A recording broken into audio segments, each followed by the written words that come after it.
Welcome,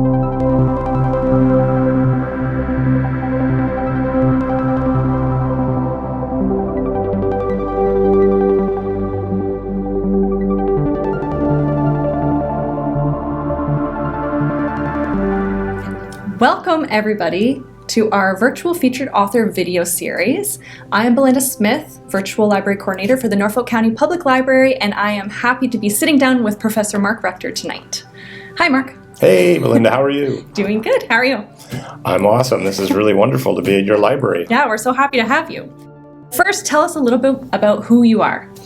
I was a professor for 18 years, and I had a lot of students who I was trying to think of how am I going to inspire these people and get them to buy into, the curriculum. And I just happened to have been a fan of Bell from when I was a child.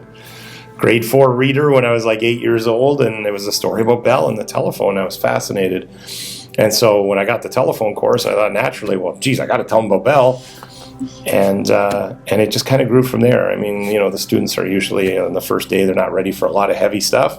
But this nice to know stuff of, hey, we invented the telephone. And that just morphed into, hey, we invented radio. And hey, we invented the alkaline battery. And it just kind of grew from there. And every course I started looking up all the Canadian inventions I could use. Right. And I quickly became Captain Canada around the college and got well known for that. So Please tell me you had a cape. No, unfortunately not. I'd trip on it. Tell us about your book. So it is called Oh Canada, Our Home and Inventive Land, a little play on the anthem that I came up with that I was really fortunate to think of. And I kind of jokingly refer to it as a bathroom reader because it's one of those books you can just pick up and put down. You don't have to read it cover to cover, although if you do, you'll find a lot of really cool themes throughout. It's a deep dive into Canadian history. There's so many cool stories about inventions that relate to big events. I surprised myself. I thought I knew all of this stuff because I have every Canadian invention book ever written. I'm a bit of a buff for that. And I knew all of this great technology from my background as a technologist and teaching in electronics.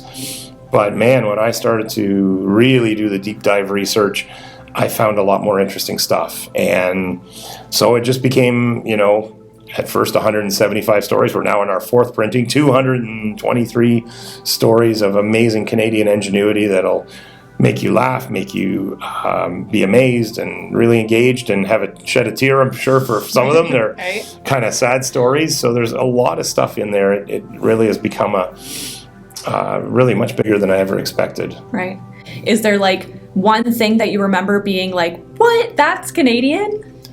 The Wonder Bra. The jockstrap, peanut butter. I found out that, if you go to, some websites, shall remain nameless, that call themselves encyclopedias, and they tell you that Thomas Edison invented the light bulb in 1878. Poppycock. He bought a light bulb from two Canadians in Toronto in 1874. And I went to the Canadian Patent Office, and I found the actual Canadian Patent Office record. And that's how I found a lot of stuff. I went across the country. Thank you to my former associate, Dean Vincent Shake, that paid for my research trip as part of my sabbatical, and I got to go to all these museums and archives and found so much stuff that I was really amazed. And that was one of them, the fact that we invented the light bulb. Edison buys the patent from two poor guys in Toronto who couldn't get the money to manufacture it. Yep. And 6 months later, fake news headline on the New York Times: Edison invents light bulb. No, he didn't. We kind of touched on this a little bit just with your other answers, but kind of more in a summary way. Mm-hmm. How did you come to write about Canadian inventions? What really was that inspiration? That's a tough one. I mean, I've always been a very proud Canadian. My family goes back 400 years in this country. Wow. And like I said, that story about Bell and that grade 4 reader, I think really started to put me on the path to electronics. And somewhere along the line, I learned that Reginald Fessenden, a rather unsung Canadian, invented AM radio. He was actually trying to invent a wireless phone to compete with Bell. Okay. And what we know as AM radio was his invention. And I knew about that. And so my main specialty when I taught electronics was telecommunications, telephone and radio. Right. And so I went, geez, we got two of the major inventions, in our modern society, these gigabit smartphones that rely on the invention of the telephone, the invention of radio waves. And, two guys right here on the Grand River, yep. only, 40 kilometers apart, came up with the two founding technologies that give us this fully connected society we live in. And they did this 140 years ago. And so as that kind of gelled in my courses, and I kept bringing that out, and then got all these other handouts about other Canadian inventions, there's all kinds of phone inventions from Nortel, one of our most successful companies, Spar Aerospace. So much of the space program would not have happened without Canadians. Yep. I always tell people in my talks that, when you see a documentary on TV and it says, the Americans, we put a man on the moon. No, you didn't. Fake news again. They went and hired a whole bunch of Canadians from Avro, Canada that built that arrow, and they went to NASA, and they put one American astronaut on the moon. That's what they did. Right. And so my students really loved this. They really ate this up. They would come to class before they'd even met me and said, hey, sir, what did we invent in Canada in this course? Right. And that was really exciting to see that passion in them. Yeah. And that's what I was doing it for. Right. I had a bunch of students recognized along with me on Parliament Hill for some really cool stuff we did. And one of the people there said, well, how did you inspire these guys to do this? And I said, well, I had this stack of handouts about 6 inches high of all the stuff that we'd done. And they ate it up, and they wanted to do something really cool and inventive, and they did, and here we are. Yeah, So. that's awesome. So you've talked about a little bit about the research for the books. Can you unpack that a little bit? What did that look like researching for this book? It was 18 years. My entire time as a professor, I kept coming up with these handouts because literally I'd get a new course, they'd hand it to me, and of course now the students were coming to class, like I said, and asking, hey, what's the invention? Expectations are the there. expectations are there. I'm like, I gotta find something, and it was really tricky.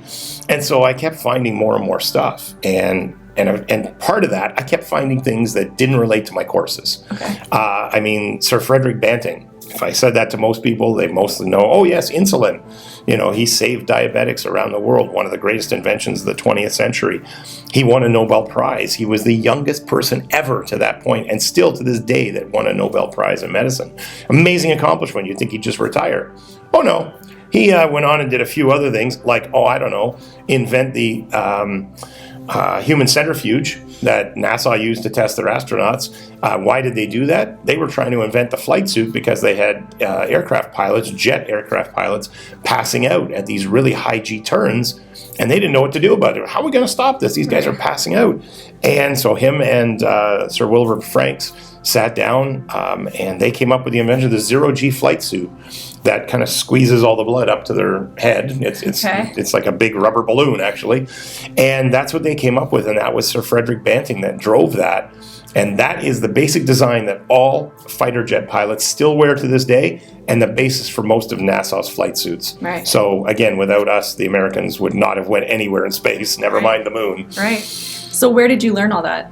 Again, it was through the research for each of these handouts I did for students, and I just kept finding other things. And like I said, I was already a big buff on Canadian inventions, so I've got every invention book out there that's Canadian. Right. And I was disappointed in a lot of them because it'd be like, 10 great inventions in telecom, or Canadian inventions, 22 things. And I'm like, we did more than that.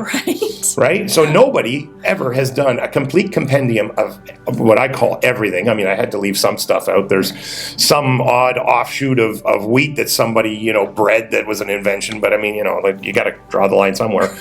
And so I did all the major ones, radio, telephone, the transatlantic cable, and this is actually the transmitter from the transatlantic cable station in Heart's Content, Newfoundland.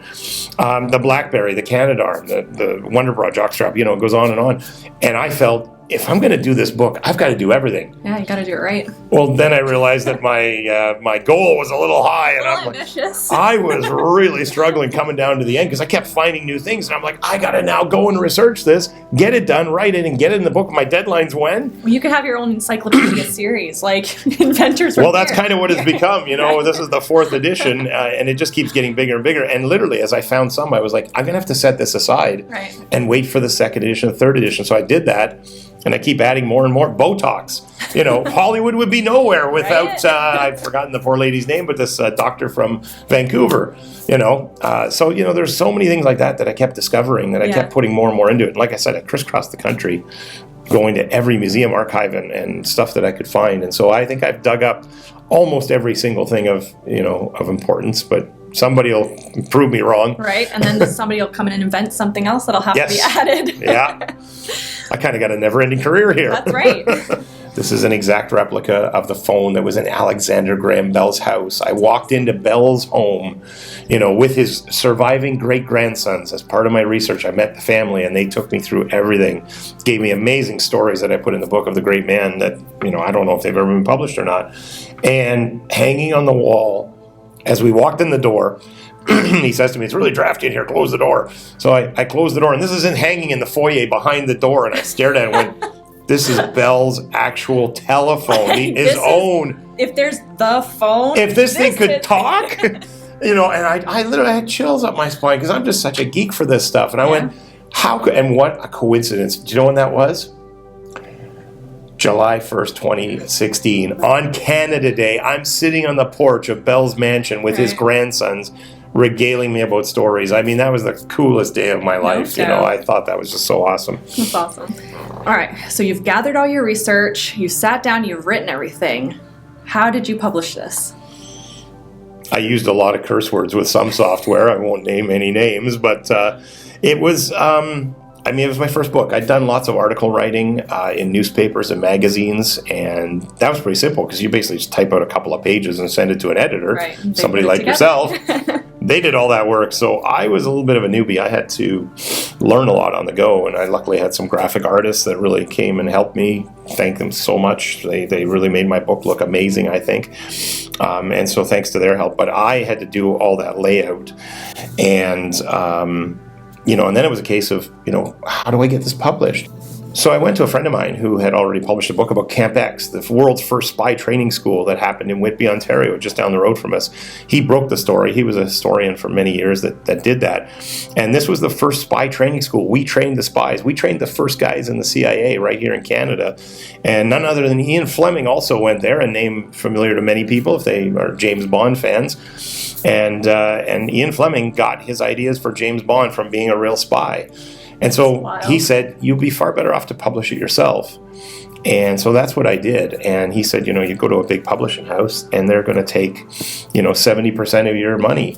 And he said, that's if you're John Grisham or Stephen King. He said, you probably ain't going to get much more than 8 or 9%. And so I said, okay. And so I researched and I found a printing company that would print them for me. And I've done all the promotion, all of the sales, going across the country. I've got it in 65 stores and museums across the country and sold 3,000 copies, just a little old me part-time. So I think it's doing pretty good. Yeah. Let's talk about libraries for a minute and how libraries have kind of played a role in the creation of the book or your writing career in general, just anything you have to share. Well, I was a big library nut as a kid. We had a local public library. Of course, I'm dating myself. This is way back in the 70s. And I just was a book fanatic from the time. My mother taught me to read when I was 3 years old. I remember vividly reading to my grade 4 kindergarten class at the front of the class. And so I was really into books. And so obviously I've been to a lot of libraries across the country. I did go to some for the research. But the coolest thing was it just this fell into my lap that I, found out about an author's talk series at a library down in Nova Scotia. And I thought, geez, do you think they'd hire me? Like, this is a little town in rural Nova Scotia where my family's from. And it's like, are they going to, want to talk to me? I've sold a grand total of 100 books at this point, or 150. And they were like, sure, come on in. We'll sign you up. You'll do a talk. And I'm like, really? And here I am doing my, 4th, 5th, 6th one for the Norfolk Public Libraries. And it's just snowballed from there. So, there's lots of libraries across Canada that have the book and 65 stores and museums. So it's my little retirement project to sell 100 books has morphed into a monster of 3,000 books. It's a Canadian bestseller. Yeah. With nobody behind it but me. Right. That's amazing. Yeah. And we're excited because you're going to be here later this month doing a book signing. Can you share with us? Yeah, I was really lucky when we just moved to Simcoe last year. So I'm a new local author in Simcoe. And we discovered the library. Somebody told us about it. They said it's really cool. And we came here and I met Jennifer. Yep. And she was like, oh, we do a series. Can you come in? Would you do that? And I'm like, sure. So it was just fate, I guess. And you guys have such a lovely staff. We love this town because everybody's so friendly. And the first night, literally coming in here, I can't remember the young guy's name, but it was a really young guy on the desk. And he was just so professional and outgoing. And probably Hayden. Yes, that was him. There you go, Hayden. And I said, well, yeah. And then he said, well, yeah, I could put you in touch with Jennifer. She's, his coordinator if you got a book. And it just snowballed from there. And here we are. So I'm really excited. I can't wait to see, what kind of turnout we'll have. And I've got all these great props to show people. I've got lots of funny sight gags and stories that'll bring a tear to your eye. So, yeah. What words of wisdom, after learning about all these inventors, writing a book, do you have any words of wisdom for people who are writers, inventors, or interested in anything that's kind of under your umbrella? Yeah, well, it's a big umbrella. It kind of covers Canadian history and Canadian trivia and technology and inventions. So, I luckily get to market to a lot of different groups. But I tried to instill this to my students, and that was that you can achieve your dreams if you work at it. And that's the operative word that a lot of people leave out. They go, oh yeah, I'm really trying to get a job. I've sent out 3 resumes. No, when you send out 300, you've put some work in. And it's the same with inventions or writing your own book. I've always been a big believer, without sounding too existential or new agey, but I think I learned this a long time ago, that if you write down your goal and put it somewhere where you'll see it every day, you make sure that every day you do some little thing towards that goal. And so I did that for a number of things in my life. I'm a sports car buff. I wanted some sports cars. I did that. When I decided to do the book, I was like, oh my God, this is a daunting task. And so I just wrote, we've done magazine articles. Like, I was already a published author, technically. But that isn't the same as putting out your own book. And I thought, I just wrote, sell 100 copies. I put it on a Post-it note and I put it on my bathroom mirror. Yeah.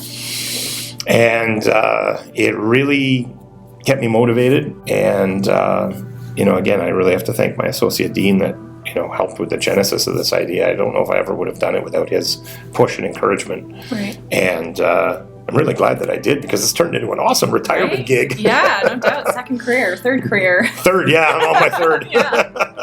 It's almost funny. I often make a joke about an old Richard Dreyfuss movie where he plays a psychologist, Baby Steps, if you know from What About Bob? And that's literally what it is. It's just taking these little tiny steps. And some days I'll just sit down and send one cold email to a library, to a historical society or whatever, and those pay dividends down the road. Right, they come back. And that's good advice, I think, to anybody, whether you want to invent something, write a book, own your own home, write it down, and then make sure every single day you do something towards your goal. And being goal-oriented, I think, is a really good lifestyle, because you can really accomplish a lot if you put your mind to it. That's great advice. Do you know anybody who has taken it? Yeah, actually, one of the stories in the book that I'm really proud of, but it's kind of also a little embarrassing. I almost wasn't going to put it in, but I had 4 amazing students pull off a world's first in my classroom. Wow. They had to do a final project for their diploma. And many students start, in the 5th semester with 1 semester to go on their final project. These guys wanted to do something a little different. And they came to me with this goal, this amazing idea of a project that literally was out of this world, was completely unachievable. This was your 8-year-old son coming home and saying, Dad, I want to go try out for the NHL and face off against Sidney Crosby. And so I was really in a quandary when they said, well, we want you to be the project mentor because you have the expertise in telecommunications, which was what the project was. And I listened to them give this little spiel, and I was like, oh my God, what do I do? Because I don't want to spoil somebody's dream. I've always preached this goal-oriented approach in the classroom. Right. And I said, let's do it. Let's try, because there's no shame in trying. And their project, as I said, was quite literally out of this world. They wanted to build their own communication system to NASA specifications in our classroom. Wow. And talk to an astronaut not on this planet. I didn't even know, with my 20 years of telecommunications expertise before I was a professor, how the heck we were going to do this. Right. I had no clue. I mean, I had a rough clue, and so we sat down, them and I, and we learned together. And it took 2 solid years of many 60, 70, 80, 100-hour weeks. They didn't do this project in their final semester. They did it for the entire 2.5 years. Right. And on February 2nd, 2009, we made history in a Toronto classroom.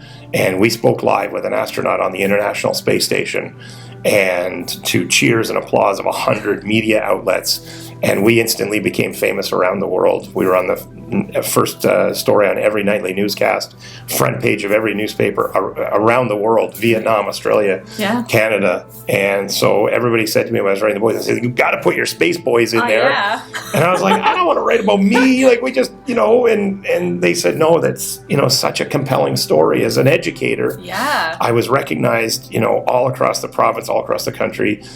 We were honored on Parliament Hill in the House of Commons by Dr. Mark Rector, the first Canadian astronaut, for what we did. And I'll tell you, that video never fails to bring tears and standing ovations at my presentation. So I'm stuck with continuing to talk about these guys, but they're such an amazing story. And, a couple of them have become my pseudo-sons. And I really think it was just so cool that I was lucky enough to have a small part in that. Yeah, that's incredible. Yeah, it was.